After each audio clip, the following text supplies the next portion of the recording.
میں کس خاتون سے شادی کروں، کیا مال دیکھوں، کیا حسن دیکھوں، کیا خاندان دیکھوں یا دین دیکھوں؟ میلسی کے دوستو، رسالت مآب نے ایک جملے میں بات فائنل کر دی۔ حضور پاک نے فرمایا فَاظْفَرْ بِذَاتِ الدِّین۔ ابو ہریرہ، پہلے دین دیکھنا، شادی خانہ آبادی ہو جائے گی۔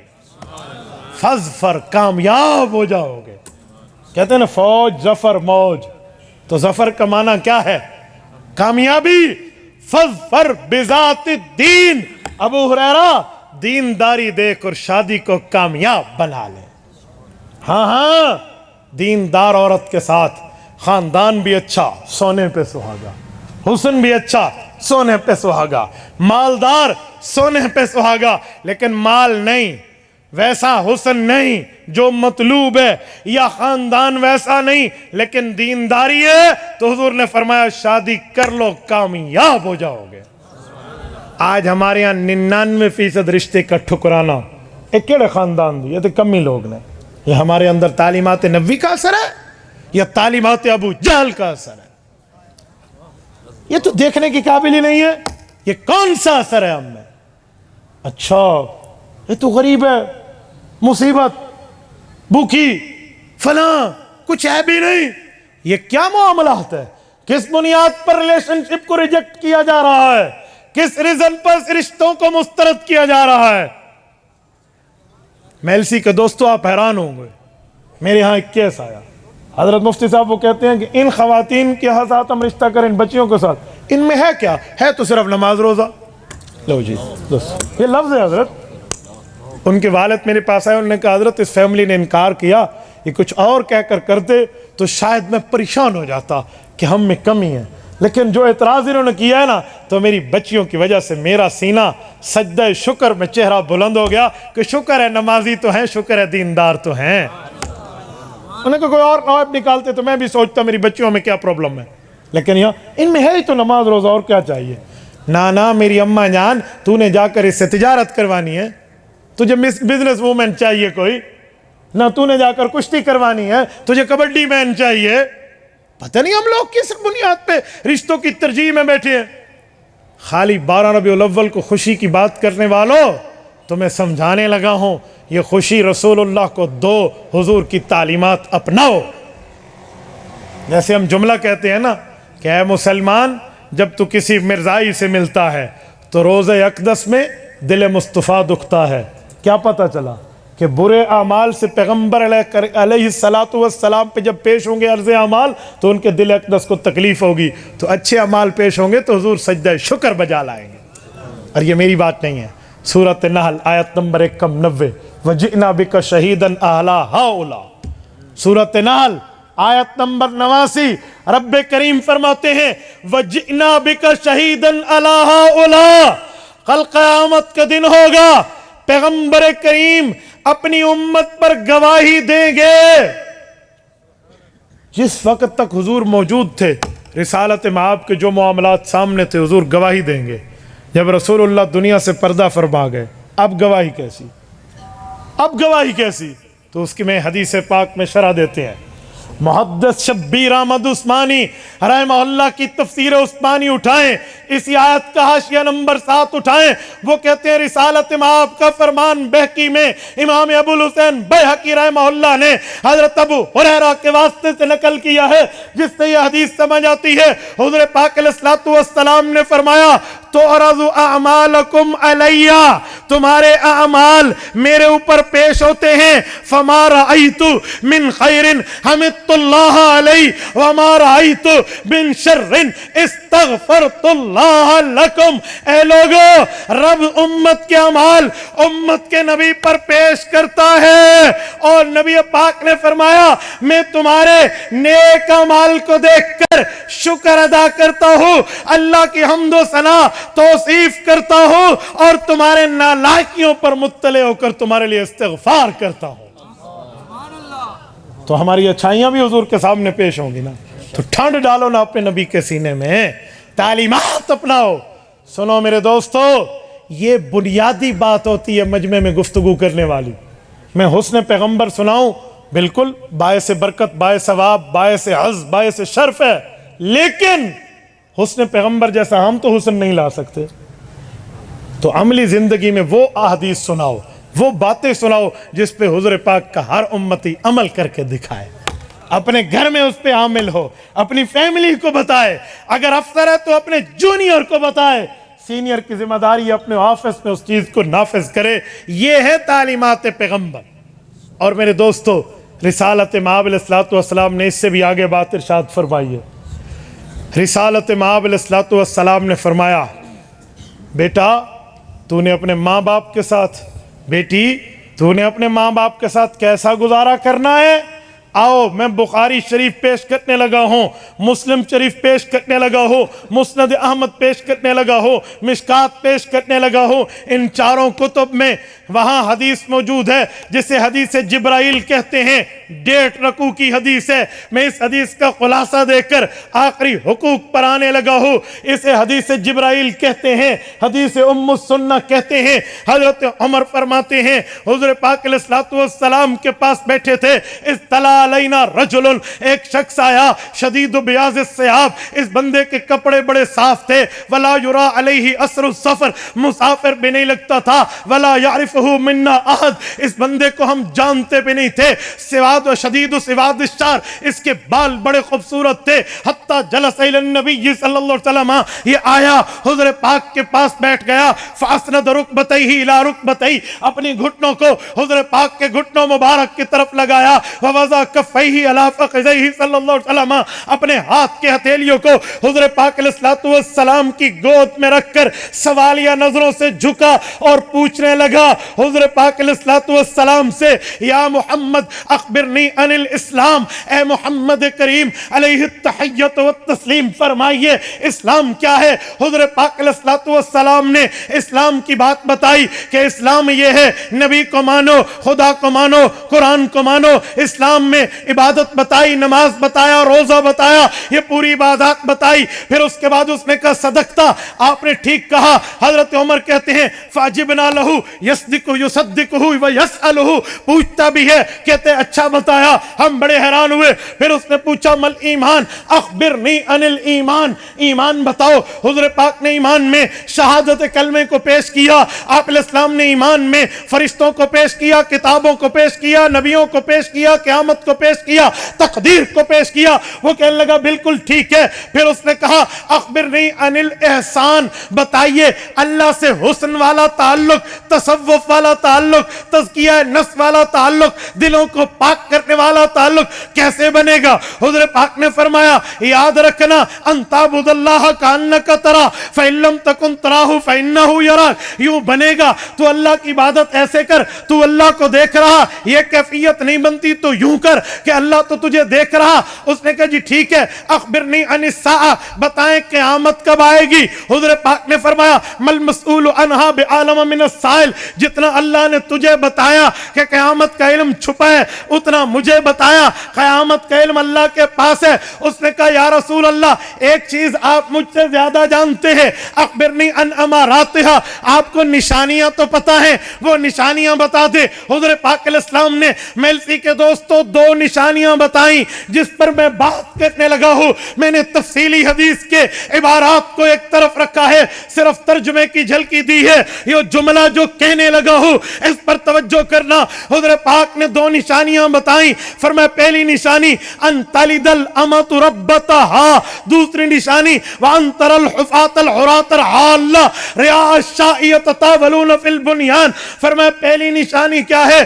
ان تلد الامۃ ربتہا، باندھی اپنے بادشاہ کو، اپنے آقا کو جنے گی، یہ قیامت کی نشانی۔ اور دوسری نشانی یہ ہے لوگ قومیتیں بدل دیں گے، دیہات میں اور شہر میں آ کے اور پیسہ ملے گا، یتطاولون فی البنیان، کہیں گے میری بلڈنگ ہائی لیول کی، تیری بلڈنگ لو لیول کی، میری بلڈنگ بہت اونچی، تیری بلڈنگ بہت نیچے، یوں لوگ کریں گے۔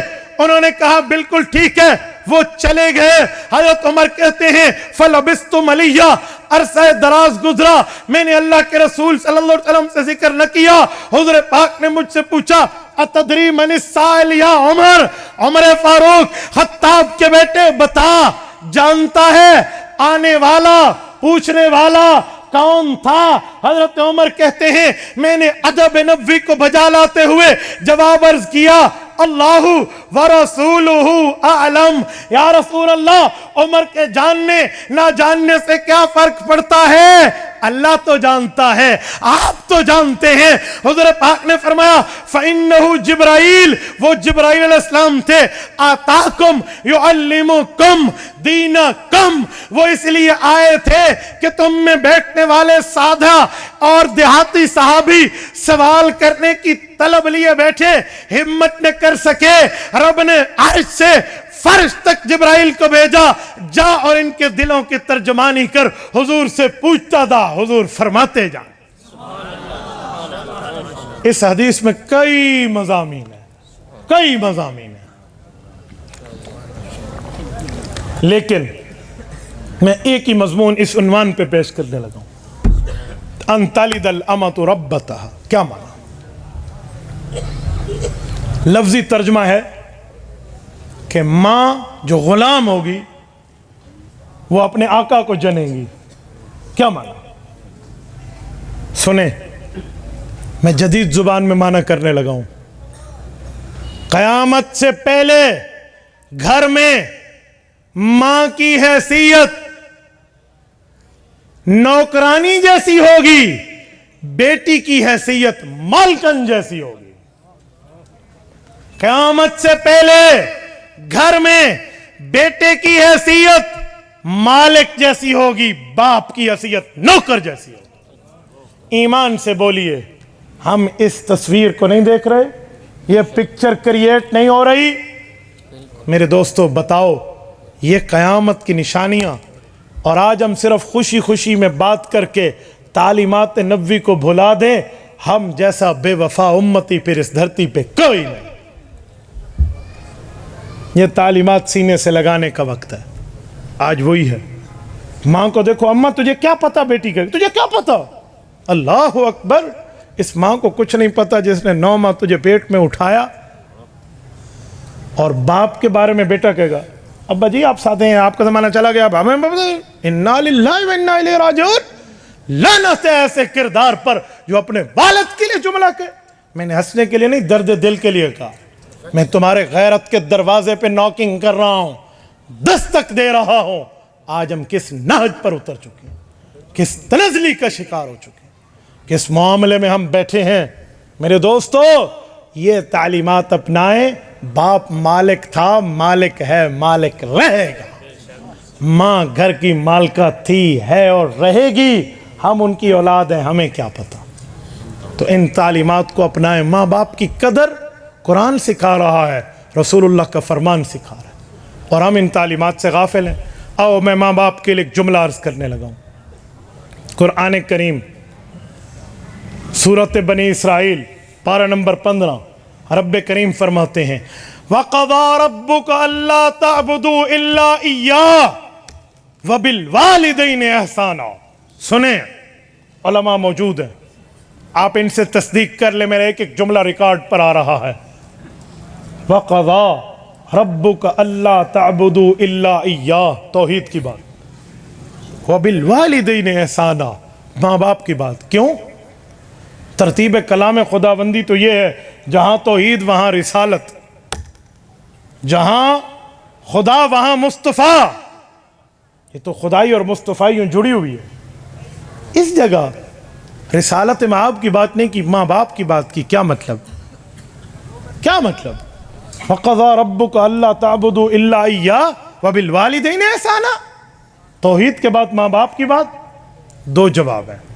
ایک جواب تو یہ ہے کہ جیسے رب خالق ہے تو ماں باپ بھی دنیا میں آنے کا سبب بنتے ہیں بندے کے۔ یہ علمی جواب ہے، عوام کے پلے نہیں پڑنا۔ میں عوامی جواب عرض کرنے لگا ہوں کہ لوگو، نبوت کی عزت تمہیں تمہارے ماں باپ نے سکھائی ہے، تم نے ایمان وہاں پہ لایا ہے، تو اللہ تمہیں اپنے ماں باپ کی عزت کی بات بتا رہا۔ ہم کہاں بیٹھے ہیں؟ ہم یوں ماں باپ سے آنکھیں پھیر دیں۔ اور قرآن نے آمرا نہیں کہا، حکمہ نہیں کہا، قال ربک نہیں کہا، وقضا کہا ہے۔ قضا کیا ہے؟ ڈیسیجن،